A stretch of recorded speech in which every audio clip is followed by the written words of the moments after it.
This is Pond Boy from 2-Page Angler. I got a 9.5-foot Heritage kayak. I have made some small modifications.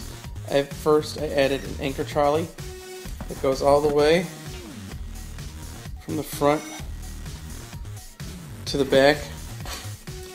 I can slide this up and down so I can move the anchor from the front of the kayak to the middle of the kayak to the back of the kayak.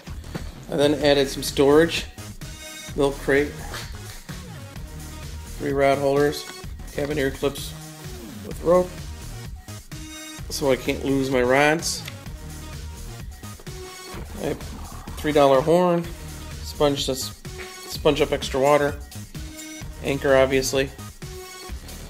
Next I added a cup holder, and then I built my own camera mount. Next thing I did was put in a locator, and then a rod holder.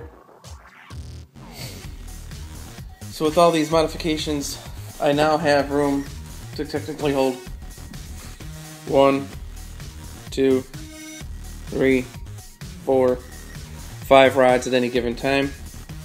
I also took an old camera bag and used that to hold the battery for the locator. And I think I have a pretty slick fishing machine. And I'm all set for kayak fishing and kayak wars this year. Pond Boy out.